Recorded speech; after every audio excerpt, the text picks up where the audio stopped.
Place désormais à la chronique culture avec Nicolas Georges, avec une découverte pour commencer. La chanteuse Jane, c'est la nouvelle sensation musicale française. Écoutez. Blackburn, I've so long without you, boy. Today now, I'm here hanging out in the streets, thinking about reactions of actions, walking on the sky of my dreams.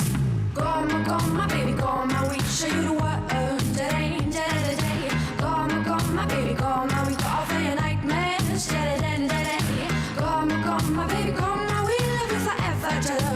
Today, come, my baby, come, we not let you go.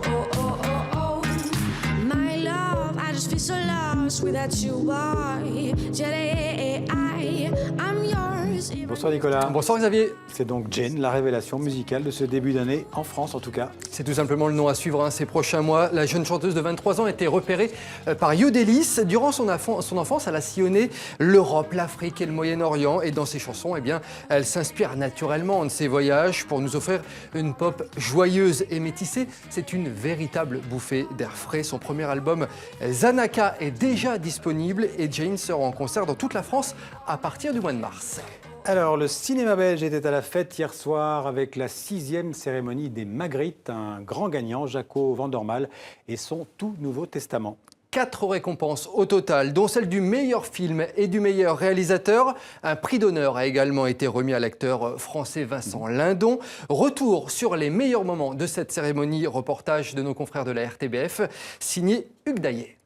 Au Magritte, l'histoire se répète. Il y a 5 ans, Jaco van der Mael était le vainqueur grâce à son film Mr Nobody. Hier soir, rebelote, le tout nouveau testament remportait les 3 Magritte principaux, plus celui de la meilleure musique. Mais après le triomphe public du film, était-ce vraiment une surprise, Jaco? J'ai été très souvent nominé et on peut rester comme ça assis à applaudir les autres.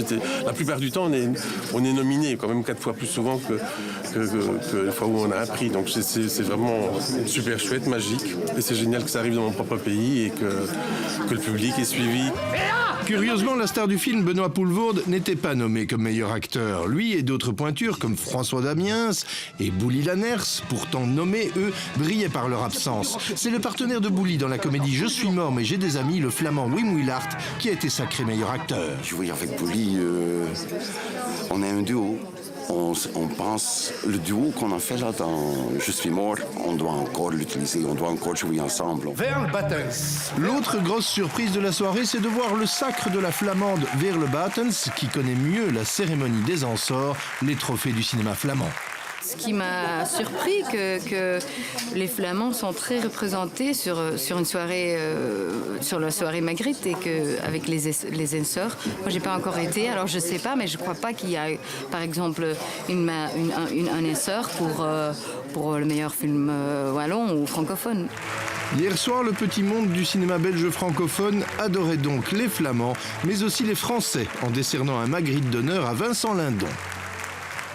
Je suis dingue de vous, les Belges. Votre humour gigantesque, mais surtout sur vous-même. Votre petit grain, derrière lequel les artistes courent à perdre le souffle, pour créer et se faire remarquer. Pour Lindon, c'était une répétition générale avant un probable César dans 15 jours. Alors, un nouveau phénomène qui gagne toute l'Europe en ce moment, les jeux d'enquête grandeur nature pour petits et grands. Le principe, vous vous mettez dans la peau d'un détective dans un lieu historique reconstitué. C'est ce que propose par exemple Escape Hunt en France et en Belgique avec une valeur ajoutée. Les énigmes sont directement liées à la culture de chaque ville. Par exemple, à Aix-en-Provence, vous enquêtez sur le vol d'une œuvre de Cézanne, à Bruxelles sur la mystérieuse disparition du mannequin Peace, ou encore à Paris, vous plongez dans l'histoire du métro parisien. Regardez.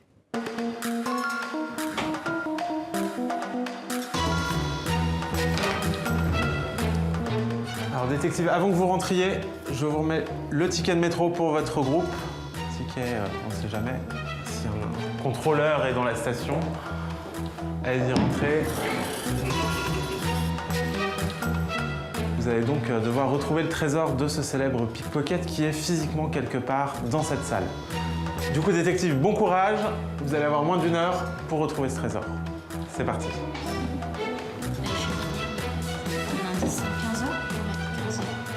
Dans cette reconstitution du métro, les joueurs vont pouvoir découvrir déjà un vieux wagon de seconde classe qui a été reconstitué par toute une équipe de menuisiers d'après des plans qu'on avait demandés aux archives, etc.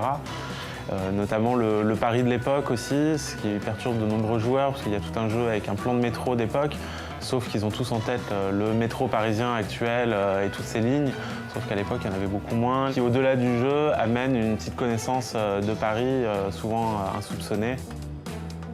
Déjà, c'est un jeu qui est vraiment accessible à tous les publics, donc dans toutes les énigmes auxquelles ils seront confrontés. Ça peut aussi bien être résolu par un enfant de 7 ans que quelqu'un de 77 ans. Parfois, ils n'ont pas exactement le même regard. On a des joueurs, par exemple, qui n'avaient jamais vu de lecteur cassette parmi les plus jeunes. Les plus anciens se rappellent encore des vieux wagons de métro en bois, donc ils peuvent transmettre aussi à leurs enfants. Bah ouais, mais moi, dans les années 60, il y en avait encore, quoi.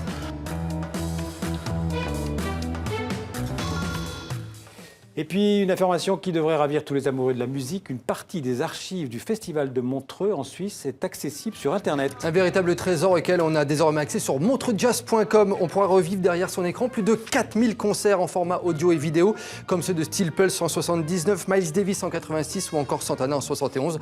Le Montreux Jazz Festival qui fête sa 50e édition cette année, ça sera du 1er au 16 juillet prochain. Vous avez tout dit, merci Nicolas, à bientôt. Merci Xavier.